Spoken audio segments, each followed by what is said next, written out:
তো হেই তোমরা সবাই কেমন আছো?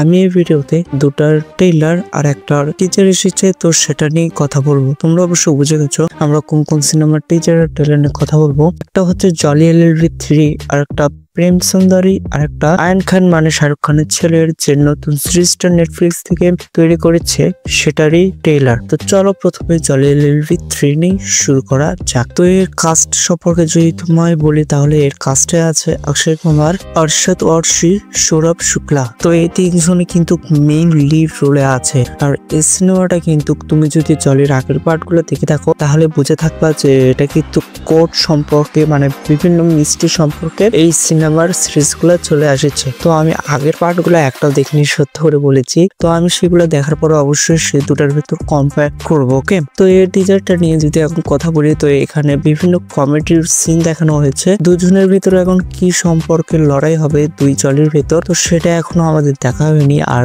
দুইজন যেহেতু এক কোটেই, আর সৌরভ শুক্লা সেখানকার জাজ, তো সে সেখানে বিভ্রান্তিতে পড়ে গেছে যে আমি আগে একটা জলিকে সামলাতে পারিনি, এখন তো একসাথে দুটা। এসবই আমাদের কিন্তু টিজারে দেখাইছে। যেহেতু টিজার সেহেতু এর সিনেমা সম্পর্কে বেশ কিছু করা যাবে না। যখন এর ট্রেলারটা লঞ্চ হবে তখন এটা সম্পর্কে আরো এক্সট্রা আমাদের বেসিক উঠে আসবে যে আসলে এই সিনেমায় কি কি থাকতে যাচ্ছে। তো চলো এখন আমরা প্রেম সুন্দরী এই সিনেমাটার ট্রেলারটা নিয়ে কথা বলি। তো এই লিড রোলে আছে সিদ্ধার্থ মালহোত্রা, জাহ্নবী কাপুর। আর এই ট্রেলারটা দেখে আমার যতদূর ধারণা হইলো যে এটা একটা রোমান্টিক জনরার সিনেমা হতে যাচ্ছে সেটা কিন্তু আগে থেকেই বলে এসেছে। কিন্তু এখন এটা ভালো হবে নাকি খারাপ হবে আসলে সেটা ট্রেলারটা দেখে বোঝা গেল না। তবে ট্রেলারে অনেকগুলো জিনিস লক্ষ্য করার মতো। এই সিনেমায় কিন্তু কমেডির একটা প্রাণও দেওয়া হয়েছে, প্লাস এই সিনেমায় রোমান্টিক সিন তো থাকবেই, সাথে এই সিনেমায় মনে করো নর্থ আর সাউথের একটা ওয়ার দেখানো হবে আমার যতদূর ধারণা। ট্রেলারটা দেখার পর সত্য করে বলেছি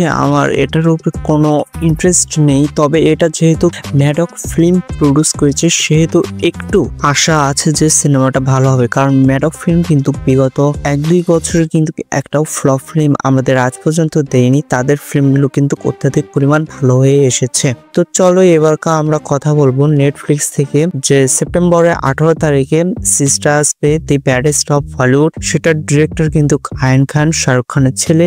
তো এখানে কিন্তু শাহরুখ খান তার ছেলেকে ট্রিবিউট দেওয়ার জন্য কোনো কিছু ছেড়ে দিচ্ছে না। এই সিনেমার অ্যানাউন্সমেন্ট থেকে শুরু করে ট্রেলার লঞ্চ পর্যন্ত কিন্তু শাহরুখ খান তার ছেলের সাথেই ছিল। এই সিরিজটা যদি আমি এখন লিড রোলের কথা বলি তাহলে কিন্তু এই সিরিজের লিড রোলে প্রায় অনেকে আছে। এর ভিতরে আছে কিল মুভির লক্ষ্যয়া, ববি দেওল, রণবীর সিং, করণ জোহান, মোনা সিং, এছাড়া আরো মানে ভরপুর ভাই বলিউডের প্রায় সবটা। আর আমি একটা জিনিস দেখে খুব অবাক হয়েছে যে এই সিরিজে কিন্তু সালমান খানের একটা ক্যামিও আছে ভাই। বিশ্বাস করো এটা একদম এক্সপেক্টেড বাইরে ছিল, মানে বলিউডের প্রায় সবাইকেই কিন্তু এই সিনেমায় নিয়েছে। তো এই সিনেমাটার এখন কাহিনীটা কি হতে যাচ্ছে ট্রেলারটা দেখে বেশি একটা বোঝা গেল না। তবে যতদূর দেখা যাচ্ছে যে একটা সুপারস্টার তার মেয়ের সাথে আমাদের যে এখানকার হিরো মানে কিলমুভির হিরো লক্ষ্যয়া সে রিলেশন করে। সে একজন হিরো কিন্তু তার স্টারডম বা তার ফ্যান বেস অত বড় নেই। তার সাথে রিলেশন করার পরে তাকে কি কি ফেস করতে হয়, তাকে ফিল্ম ইন্ডাস্ট্রিতে